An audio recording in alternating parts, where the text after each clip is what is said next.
नमस्कार, आप सभी का स्वागत है यूट्यूब चैनल कुमार फाइनेंस पर। स्टॉक मार्केट के लिए मार्च का जो सेकेंड हाफ रहने वाला है, मुझे लगता है कुछ स्पेशलाइज्ड सेक्टर से बिलोंग करेगा, जैसे कंजम्पशन और आईटी। इसलिए इस वीडियो में हम बात करेंगे आईटी सेक्टर से आने वाली एक बड़ी कंपनी इन्फोसिस लिमिटेड के बारे में। वैसे देखा जाए तो इसका स्टॉक एनालिसिस करने की बहुत ज़्यादा ज़रूरत नहीं है, क्योंकि आईटी सेक्टर से बिलोंग करने वाली ये कंपनी मार्केट कैप के हिसाब से इंडिया में नंबर 2 पोजीशन पे है। अक्रॉस द वर्ल्ड इसका बिजनेस फैला हुआ है। कोरोना और लॉकडाउन के पीरियड ने हमें बहुत कुछ सिखाया और उसमें एक चीज बहुत क्लियर करके आई, आईटी सेक्टर फ्यूचर में भी ग्रो करता रहेगा, क्योंकि हमारी डिपेंडेंसी इस सेक्टर पर बनी रहेगी। इन्फोसिस लिमिटेड फंडामेंटली काफी स्ट्रॉन्ग शेयर है, इसलिए स्टॉक एनालिसिस में बहुत ज्यादा चीजें नहीं देखेंगे, लेकिन इसका फ्यूचर का टारगेट प्राइस क्या हो सकता है उसका एनालिसिस करेंगे। क्या ये राइट टाइम हो सकता है इस शेयर में इन्वेस्ट करने के लिए, चाहे शॉर्ट टर्म ट्रेडिंग का पर्पस हो या लॉन्ग टर्म इन्वेस्टमेंट का पर्पस हो। और इन्फोसिस लिमिटेड में भी कुछ बड़ा डेवलपमेंट हो रहा है, वो डिटेल भी हम देखेंगे। ये पूरा डिटेल जाने उसके पहले मैं कहना चाहूंगा, इस चैनल का एक टेलीग्राम ग्रुप है just for knowledge sharing purpose. अगर आप चाहें तो उसका लिंक डिस्क्रिप्शन बॉक्स में दिया हुआ है, आप वो ग्रुप ज्वाइन कर सकते हैं।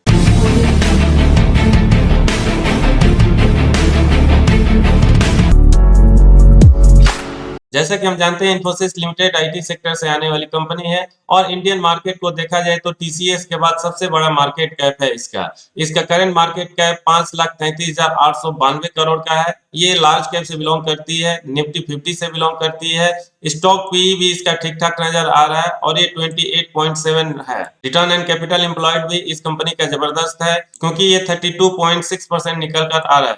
मैं यहाँ पर बताना चाहूंगा, अगर किसी भी कंपनी का आरओसी का परसेंटेज 30% या उसके ऊपर है तो निश्चित ही वो कंपनी शानदार मानी जाती है और फंडामेंटली स्ट्रांग होने के साथ ही उसमें प्रॉफिटेबिलिटी हमेशा बढ़ा रहेगा या एटलीस्ट जो है वो बना रहेगा, इसकी गारंटी होती है। करेंट मार्केट प्राइस इस शेयर का 1253 रुपया है। पिछले कुछ महीनों में ये शेयर नहीं चला है और करेक्शन के दौर से ही गुजर रहा है। इन्फोसिस लिमिटेड के शेयर का बुक वैल्यू 168 रुपया है। यहाँ पर अगर इसका करंट मार्केट प्राइस देखा जाए तो इसके बुक वैल्यू से काफी ज्यादा देखने को मिल रहा है। रिटर्न ऑन इक्विटी भी इसका जबरदस्त है और ये 25.2% निकल कर आ रहा है। जनरली ऐसा देखा जाता है, आईटी सेक्टर से बिलोंग करने वाली कंपनी अच्छा डिविडेंड देती है और इन्फोसिस लिमिटेड का डिविडेंड यील्ड भी अच्छा खासा है, जो 1.40% निकल कर आ रहा है। क्वार्टरली रिजल्ट अगर आप देखें तो सेल्स हो, ऑपरेटिंग प्रॉफिट हो या इसका मार्जिन हो, लगातार आपको इसमें ग्रोथ देखने को मिलेगा। मार्च 2018 में इसका सेल्स 18,000 करोड़ के आसपास हुआ करता था, जो बढ़ के दिसंबर 2020 में 25,927 करोड़ हो जाता है। ऑपरेटिंग प्रॉफिट मार्जिन का परसेंटेज देखें तो यहाँ पर भी आपको इंप्रूवमेंट देखने को मिलेगा। ये 27% से बढ़ के 29% हो गया है इस सेम पीरियड में। इन्फोसिस लिमिटेड का सेल्स जैसे जैसे बढ़ रहा है, उसका इंपैक्ट इसके नेट प्रॉफिट पर भी पड़ रहा है और इसमें भी अच्छा खासा ग्रोथ देखने को मिल रहा है। नेट प्रॉफिट पर नजर डाला जाए तो इस सेम पीरियड में 3690 करोड़ से बढ़ के 5197 करोड़ हो गया है। पिछले 10 साल के डेटा के हिसाब से भी इस कंपनी में लगातार ग्रोथ बना हुआ है। पिछले 3 साल में इसने 10% का कंपाउंडेड सेल्स ग्रोथ दिखाया है, 5 साल में 11%, 10 साल में 15%। अगर किसी कंपनी का ग्रोथ 10% या इससे ज्यादा का होता है पर एनम, तो वो एक अच्छा संकेत माना जाता है। कंपाउंडेड प्रॉफिट ग्रोथ में इस कंपनी का 3 साल और 5 साल का परफॉर्मेंस उतना अच्छा नहीं है, लेकिन 10 साल का परफॉर्मेंस देखें तो ये 10% निकल कर आ रहा है और पिछले 1 साल के डेटा के हिसाब से इसमें 14% का ग्रोथ देखने को मिला है, जो कि अच्छा कहा जा सकता है। स्टॉक प्राइस सीएजीआर में इस कंपनी ने तो जबरदस्त परफॉर्मेंस किया है, अगर पिछले 1 साल का रिकॉर्ड आप देखें तो, क्योंकि पिछले 1 साल में इसने 71% का स्टॉक प्राइस सीएजीआर दिया है। पिछले 3 साल में 29% देखने को मिल रहा है, 5 साल में 17% और 10 साल का ये 13% निकल कर आ रहा है। अगर किसी आईटी सेक्टर से बिलोंग करने वाली कंपनी में स्टॉक प्राइस सीएजीआर आपको लगातार 13% या 15% के आसपास मिल रहा है, तो वो एक अच्छा मौका हो सकता है उसमें इन्वेस्ट करने के लिए, क्योंकि इसके अलावा आईटी सेक्टर से आने वाली कंपनी जबरदस्त डिविडेंड भी देती है, जो डायरेक्टली इनडायरेक्टली हमारे अकाउंट में होता है अगर हम इसके शेयर होल्डर्स होते हैं तो।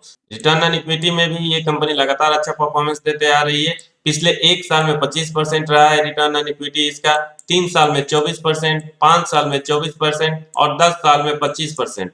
किसी भी इन्वेस्टर को अगर लॉन्ग टर्म के लिए किसी शेयर में इन्वेस्ट करना है तो उसका बैलेंस शीट जरूर देखना चाहिए। इसलिए बैलेंस शीट हम देख लेते हैं, जिसमें मेजर एस्पेक्ट को ही हम कवर करेंगे, जैसे रिजर्व्स और बोरोइंग्स। रिजर्व पे नजर डाला जाए तो इस कंपनी के पास 17,968 करोड़ रुपया हुआ करता था मार्च 2009 में और लगातार इसमें बढ़ोतरी आपको देखने को मिलेगी। और फाइनली इसका रिजर्व मार्च 2020 में 63,328 करोड़ देखने को मिल रहा है अगर एनुअल रिपोर्ट के हिसाब से जाए तो। लेकिन अगर क्वार्टरली रिपोर्ट के हिसाब से जाया जाए तो दिसंबर 2020 में इसका रिजर्व बढ़ के 69,492 करोड़ हो जाता है। आप समझ सकते हैं किसी भी कंपनी में इतना जबरदस्त अगर रिजर्व बना है तो फंडामेंटली वो कितनी स्ट्रांग है या कितना अच्छा लिक्विडिटी का इनफ्लो बना हुआ है। बोरोइंग्स यानी कंपनी के ऊपर कर्ज देखा जाए तो लगातार इस पे जीरो बना हुआ है मार्च 2019 के एनुअल रिपोर्ट तक। लेकिन जो इसका लास्ट क्वार्टर रिजल्ट आया मार्च 2020 में, यहाँ पर इस कंपनी के पास कुछ कर्ज हो जाता है और ये 4,633 करोड़ देखने को मिल रहा है। लेटेस्ट जो क्वार्टर रिजल्ट आया है यहाँ पर इस कंपनी के ऊपर 5,061 करोड़ के आसपास कर्ज है। अदर लाइबिलिटी पे नजर डाला जाए तो 3872 करोड़ रुपया से बढ़ के ये 21,717 करोड़ हो जाता है मार्च 2009 से मार्च 2020 के पीरियड में। ये फिलहाल 24,667 करोड़ देखने को मिल रहा है दिसंबर 2020 का जो इसका लास्ट क्वार्टर रिजल्ट आया उसमें। अगर हम इन्फोसिस लिमिटेड के रिजर्व से इसके बोरोइंग अदर लाइबिलिटी को माइनस कर दें फिर भी इस कंपनी के पास जबरदस्त रिजर्व देखने को मिलेगा क्योंकि इसका रिजर्व 40,000 करोड़ के आसपास बना रहेगा। शेयर होल्डिंग पैटर्न के लिए डेटा अवेलेबल है मार्च 2018 से लेकर दिसंबर 2020 तक। प्रोमोटर्स की होल्डिंग अमूमन 13% के आसपास स्टार्टिंग से ही बनी हुई है। बीच के पीरियड में थोड़ी सी बढ़ोतरी आपको देखने को मिल रही है लेकिन अल्टीमेटली ये करीब 13% के आसपास बना हुआ है दिसंबर 2020 में। एफआई की होल्डिंग इसमें 35.24% से मामूली गिरावट होती है और ये 32.26% देखने को मिल रहा है। डीआई की होल्डिंग में यहाँ पर आपको बढ़ोतरी देखने को मिलेगी और ये 21.5% से बढ़ के करीब 23.25% के आसपास हो गया है सेम पीरियड में। पब्लिक जिसमें एचएनआई रिटेल इन्वेस्टर आते हैं 29.82% से बढ़ के 30.66% हो गया है। अब तक आप देख सकते हैं शेयर होल्डिंग पैटर्न हो, रिटर्न ऑन कैपिटल एम्प्लॉयड का परसेंटेज हो या आरओई हो, हर तरफ ये कंपनी अच्छा परफॉर्मेंस देते हुए नजर आ रही है। इसलिए आगे बढ़ते हुए अब हम इसका इन्वेस्टमेंट चेकलिस्ट देख लेते हैं। क्या इसमें निवेश करने का ये राइट टाइम है? किसी भी कंपनी का इन्वेस्टमेंट चेकलिस्ट के लिए 5 पैरामीटर दिया रहता है। इन्फोसिस लिमिटेड का इन्वेस्टमेंट चेकलिस्ट देखें तो इंट्रिंसिक वैल्यू इसका रेड जोन में दिख रहा है क्योंकि इस शेयर का जो करंट मार्केट प्राइस है इसके स्वाभाविक वैल्यू से ज्यादा चल रहा है। ये कंपनी पिछले कुछ सालों में जबरदस्त परफॉर्मेंस दी है और अपने शेयर होल्डर्स को अच्छा रिटर्न दी है जिसकी वजह से इसका return versus every rates green zone में है। आईटी सेक्टर से बिलोंग करने की वजह से ये शेयर अच्छा डिविडेंड भी देती है इसलिए डिविडेंड रिटर्न्स भी इसका ग्रीन जोन में है। फिलहाल ये शेयर ओवरबाउट जोन में नहीं पहुंचा है इसलिए एंट्री पॉइंट इसका ग्रीन जोन में है। ये कंपनी एएसएम या जीएसएम लिस्ट में नहीं है अगर करंट सिनेरियो को देखा जाए तो, इसलिए यहाँ पर भी कोई रेड फ्लैग देखने को नहीं मिल रहा है। फोरकास्ट में एनालिस्ट अपना ओपिनियन शेयर करते हैं किसी भी कंपनी के स्टॉक के बारे में, उसको बाई करना चाहिए या नहीं। इसके लिए 42 एनालिस्ट ने अपना ओपिनियन शेयर किया है जिसमें 90% एनालिस्ट का मानना है कि इस शेयर को बाई करना चाहिए और ये राइट टाइम हो सकता है इस शेयर में इन्वेस्ट करने के लिए।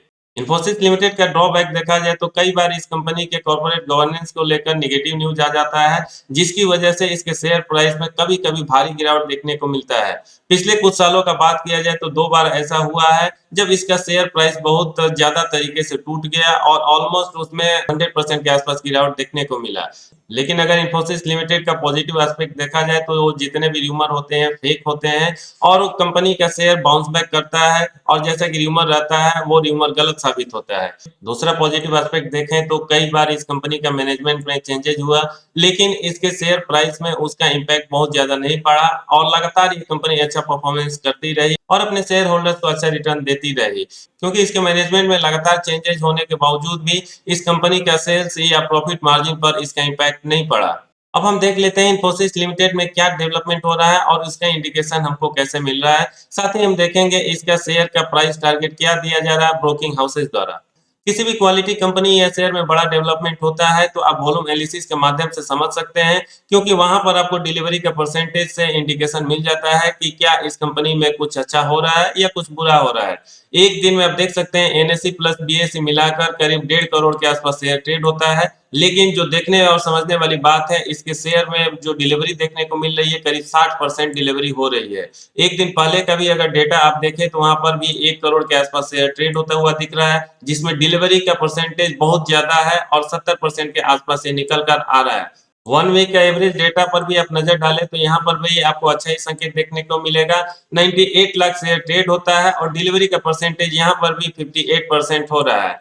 आप समझ सकते हैं वॉल्यूम एनालिसिस के माध्यम से लगातार लोग इस कंपनी के शेयर को बाई कर रहे हैं और उसके एक्यूमुलेट करते जा रहे हैं। ये एक इंडिकेशन है किसी भी कंपनी या शेयर के लिए कि उसमें कुछ बड़ा डेवलपमेंट हो रहा है और आने वाले टाइम में उसके शेयर प्राइस में उछाल देखने को मिल सकता है। वैसे भी पिछले कुछ महीनों का रिकॉर्ड देखा जाए तो आईटी का शेयर बहुत ज्यादा नहीं चला है, उधर करेक्शन ही देखने को मिला है और मुझे पूर्ण विश्वास है मार्च का जो सेकेंड हाफ होगा वो हाफ आईटी सेक्टर और कंजम्पशन के लिए बेस्ट होगा और आईटी सेक्टर हो या कंजम्पशन सेक्टर से आने वाली कंपनी जो इनके शेयर में भारी उछाल देखने को मिलेगा। और इसका एक छोटा सा एग्जांपल देखने को मिल रहा है क्योंकि 26 फरवरी 2021 को एक न्यूज फ्लैश हुआ था। इन्फोसिस अपना पेंसिल्वेनिया सेंटर को एक्सपेंड करने जा रही है और इसमें 300 न्यू जॉब भी क्रिएट होंगे। ये तो रहा मात्र एक सेंटर के बारे में, मुझे ऐसा लगता है कुछ और सेंटर में भी इसके एक्सपेंशन का प्लान है या कुछ ऐसा देखने को मिलेगा आने वाले टाइम में जिसकी वजह से इसके शेयर में डिलीवरी का परसेंटेज इतना ज्यादा हाई है। वीडियो के आखिर में अब हम देख लेते हैं इसके शेयर प्राइस को लेकर जो ब्रोकिंग हाउसेस का टारगेट दिया जा रहा है वो कितना है। ब्रोकर रिसर्च में आप देख सकते हैं बहुत सारी कंपनीज ने बाई का रिकमेंडेशन दिया है या एक्युमुलेट करने का। हालांकि ये जनवरी का डेटा है जब इसका शेयर 1370 या 1360 रुपया के आसपास चला करता था, उसमें भारी करेक्शन देखने को मिला है और ये फिलहाल 1250 के रेंज में है। तो मुझे ऐसा लगता है कि ये राइट टाइम हो सकता है इसमें इन्वेस्ट करने के लिए। 14 जनवरी को आईसीआईसीआई डायरेक्ट ने इसको बाई का रिकमेंडेशन देते हुए 1610 का टारगेट प्राइस फिक्स किया है। सेम डेट को अरिहंत कैपिटल ने इस शेयर को एक्युमुलेट करने के लिए कहा है और उसका शेयर का प्राइस टारगेट 1543 रुपया है। एचडीएफसी ने भी बाई का रिकमेंडेशन देते हुए 1580 का टारगेट दिया है। प्रभुदास लीलधर ने बाई का रिकमेंडेशन के साथ 1611 का टारगेट दिया है। मोतीलाल ओसवाल ने बाई का रिकमेंडेशन के साथ 1600 का प्राइस टारगेट दिया है और शेर खान ने 13 जनवरी 2021 को 1650 का टारगेट दिया है बाई रिकमेंडेशन के साथ। ब्रोकिंग रिसर्च के एनालिसिस के हिसाब से आप समझ सकते हैं जब भी किसी शेयर के लिए इतने ज्यादा ब्रोकिंग हाउसेज अपना टारगेट प्राइस फिक्स कर रही है जो आने वाले 6 महीने से 1 साल के बीच में पहुंच सकता है तो निश्चित ही उस कंपनी और शेयर का प्रोस्पेक्ट अच्छा है। इस वीडियो को अगर कंक्लूड किया जाए तो मुझे ऐसा लगता है चाहे आप पोजीशन अपना शॉर्ट टर्म के लिए बनाना चाहते हैं या लॉन्ग टर्म के लिए ये एक शेयर अच्छा बेट हो सकता है, ना सिर्फ इन्वेस्टमेंट पर्पज से बल्कि ट्रेडिंग पर्पज के लिए भी। इस वीडियो में इतना ही, उम्मीद करता हूँ आपको पसंद आया होगा। फिर भी मैं कहना चाहूंगा वीडियो कैसा लगा कमेंट करके जरूर बताएं और अगर आप किसी शेयर या स्टॉक मार्केट के रिलेटेड कुछ जानना चाहते हैं तो वो भी कमेंट अपना जरूर दें। लास्ट तक वीडियो देखने के लिए धन्यवाद। जय हिंद।